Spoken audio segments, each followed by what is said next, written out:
Chapter 1. The Pianist's Touch. The grand piano sat in the conservatory like a sleeping giant, its ebony surface reflecting the late afternoon sunlight that streamed through the tall windows. Liam's fingers traced the familiar keys without pressing them, a habit he'd developed since the tremor in his hands had begun 3 months ago. At 24, he had been the youngest pianist ever accepted into the National Symphony Orchestra. Critics called him a prodigy, audiences wept at his performances, and his omega scent of jasmine and moonlight seemed to carry his music even to those in the furthest seats. But now, watching his right hand shake almost imperceptibly, he wondered if any of it mattered anymore.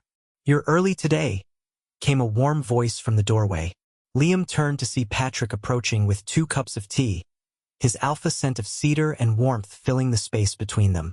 Even after 6 months of these afternoon sessions, Liam's heart still skipped when he saw his physical therapist, tall and gentle, with kind brown eyes and hands that could coax music from Liam's increasingly rebellious fingers. "The doctor's appointment ended sooner than expected," Liam said quietly, accepting the tea with his steadier left hand. "How did it go?" Patrick settled beside him on the piano bench, close enough that their shoulders almost touched. Liam stared into his teacup, watching the steam rise and dissipate. "The same, maybe slightly worse." "Liam, the tremor is spreading," he continued, his voice carefully controlled. "It's definitely early-onset Parkinson's. The medication might slow it down, but—" He raised his right hand, watching it shake despite his efforts to steady it. "My career is over, isn't it?" Patrick set down his tea and gently took Liam's trembling hand in both of his own. "Your career as you know it might change, but that doesn't mean music is lost to you forever." "How can you say that?" Liam's voice cracked. "I can't even play a simple scale anymore without my hands betraying me. Everything I've worked for since I was 5 years old, everything I am." "You are not just your hands," Patrick said firmly.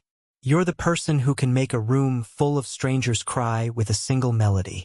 You're the one who finds beauty in the smallest musical phrases. You're the man who taught me that music isn't just about perfection. It's about feeling." Despite his pain, Liam found himself smiling slightly. "When did you become so wise about music?" "You're a physical therapist." "I had a very good teacher," Patrick said softly, his thumb brushing across Liam's knuckles. "Someone who showed me that healing isn't always about fixing what's broken. Sometimes it's about finding new ways to be whole." Chapter 2. Falling in Harmony. Their sessions had started purely professional, exercises to maintain dexterity, stretches to prevent muscle stiffness, techniques to work around the growing limitations. But somewhere between Patrick's patient encouragement and Liam's gradual opening up, something deeper had bloomed. "Try the Chopin again," Patrick suggested during their session the following week. "But don't focus on perfection. Focus on what you're feeling." Liam positioned his hands over the keys, taking a deep breath. The opening notes of the nocturne in E-flat major flowed out, beautiful but imperfect. When his right hand faltered on a rapid passage, he adapted, letting his left hand carry the melody while his right provided simple harmony. "That's it," Patrick breathed, leaning closer. "That's beautiful." "It's not how it's supposed to be played," Liam said, but he didn't stop playing. "Maybe it's how it's supposed to be played by you," Patrick replied. "Music isn't a test to pass, Liam. It's a conversation between your heart and the world." When the piece ended, they sat in silence for a moment, the last notes hanging in the air between them. "Patrick," Liam said quietly, "I need to tell you something." "What is it?" "I'm in love with you." The words came out in a rush, as if he'd been holding them back for weeks. "I know it's inappropriate. You're my therapist, and I'm your patient. And this disease is going to get worse, and I have no right to burden you with." Patrick silenced him with a gentle kiss, soft and tentative at first, then deeper when Liam kissed back with desperate relief. "I love you too," Patrick whispered against his lips. "I've loved you since the first time I heard you play, when you thought no one was listening. I've loved you through every frustrated tear, every small victory, every moment you've shown me how brave you really are." But my condition. Your condition is part of your story, not the end of it, Patrick said firmly. And if you'll let me, I want to be part of that story too.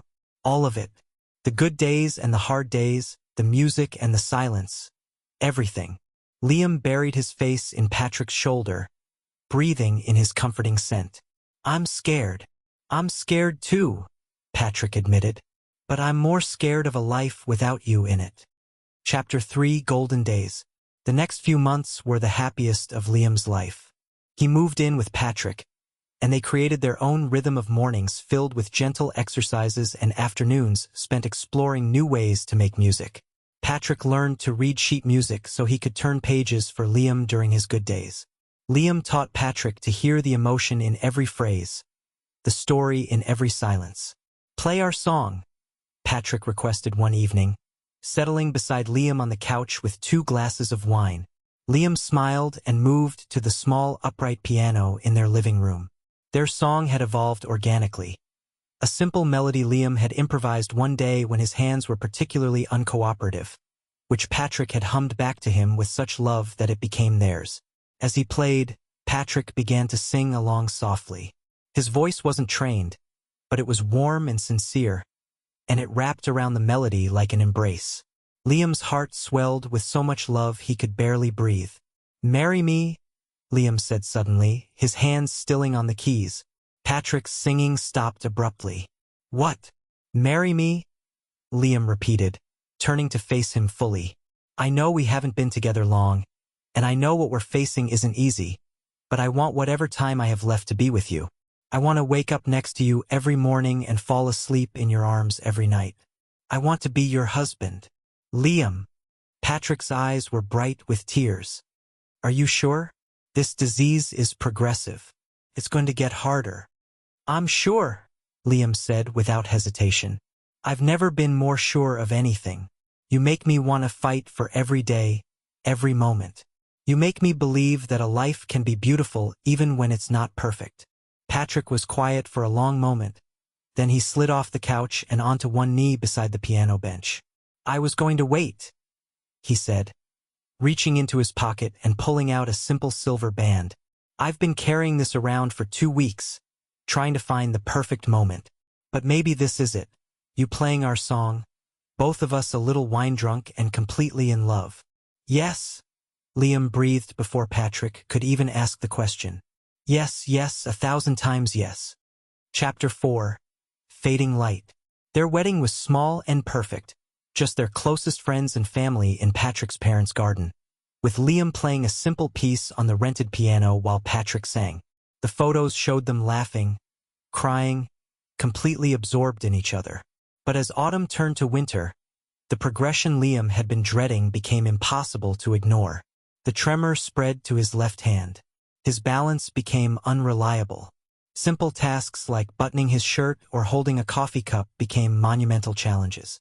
"I can't do this anymore," Liam sobbed one morning after dropping his breakfast plate for the 3rd time that week.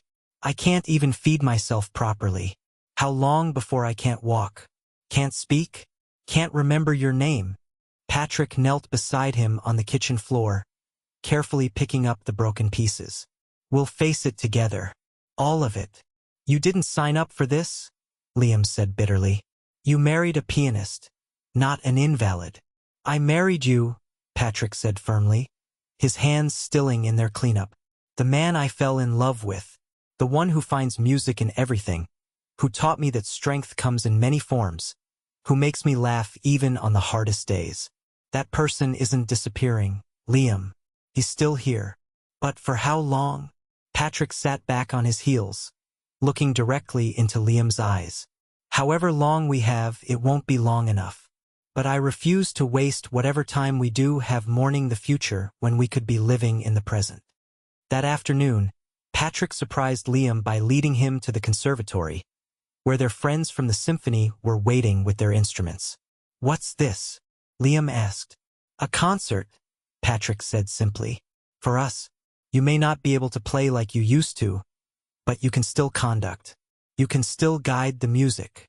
With tears streaming down his face, Liam took the baton Patrick offered him. His hands shook, His movements weren't precise, but the music that filled the room was achingly beautiful. The orchestra followed his lead with such love and respect that every phrase seemed to shimmer with emotion. Chapter 5, The Last Song. Spring brought new challenges. Liam's speech began to slur, and walking became nearly impossible without assistance. But it also brought unexpected gifts. Quiet mornings when his symptoms were mild enough for him to play simple melodies with one hand while Patrick harmonized beside him. "I want to record something," Liam announced one particularly good day. "For you. For after." Patrick's throat tightened. They rarely spoke directly about after, but it hung between them like a shadow that grew longer each day. "What did you have in mind?" Patrick asked gently. "Our song. The way we play it together now, me with one hand, you singing. I want you to have it, so you can remember that we made something beautiful together." They spent the morning recording, trying different arrangements until they found the one that felt perfect. Liam's melody was simple but heartfelt, his left hand carrying the emotion his right could no longer express. Patrick's voice wove through it like a prayer, full of love and tenderness and barely controlled grief. "Perfect," Liam said when they finished. "It's perfect." That night, he had his first serious fall. The hospital visit led to more medications, a wheelchair, and the quiet acknowledgement between them that time was becoming more precious by the day. "I need you to promise me something," Liam said as Patrick helped him into bed. "Anything. When it gets bad, really bad, I don't want to be kept alive artificially. I want to go with dignity, with you holding my hand, with music playing if possible. Liam, please, promise me." Liam's eyes were clear and determined despite his increasing frailty. "And promise me you'll keep playing our song. That you'll remember me when the music was still possible." "I promise," Patrick whispered, his voice breaking. "Both things. I promise." Chapter 6. Silence Falls. The end came sooner than either of them had hoped. What started as a routine day, Patrick making breakfast while Liam listened to recordings from his symphony days, turned frightening when Liam began having trouble breathing. The ambulance ride, the hospital room, the machines and monitors all blurred together in a nightmare of medical urgency. "The progression has accelerated," the doctor explained gently. "His respiratory system is being affected. We can make him comfortable, but—" Patrick nodded, understanding the unspoken words. He called Liam's parents, their closest friends, anyone who needed to say goodbye. But most importantly, he brought a small speaker and played their recorded song on repeat, filling the sterile room with the love they had created together.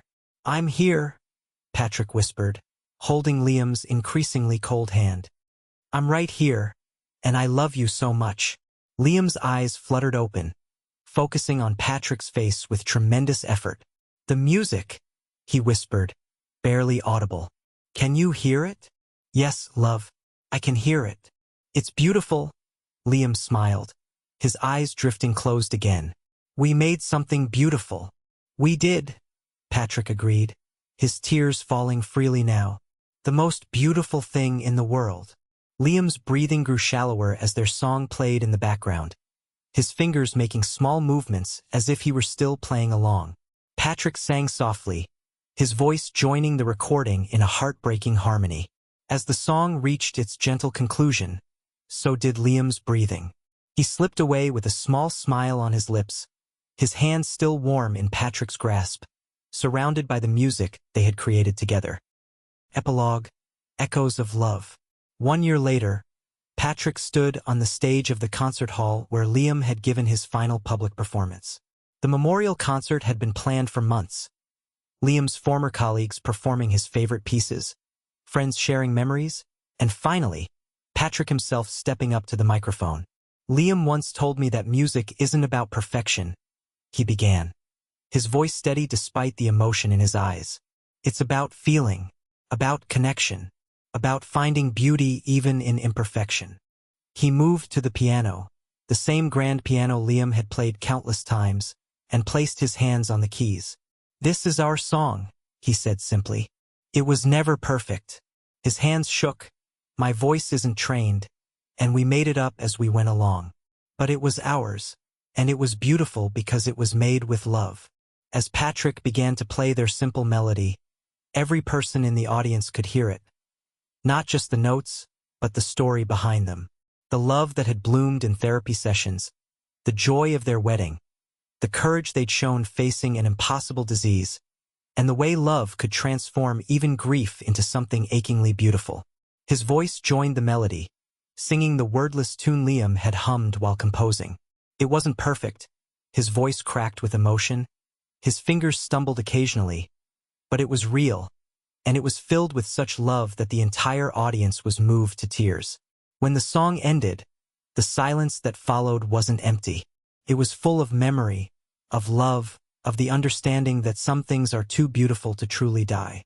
They live on in the hearts of those who witnessed them, in the music that outlasts the musician, in the love that transcends even death itself. Patrick looked up at the lights, the same lights that had once illuminated Liam's performances, and whispered, "I kept my promise. I remembered, and I'll keep playing our song until my own hands forget how." In the silence that followed, those who listened carefully could almost hear it, the ghost of a piano playing along, the echo of a love that would never truly fade, the proof that some music is too beautiful for even death to silence completely.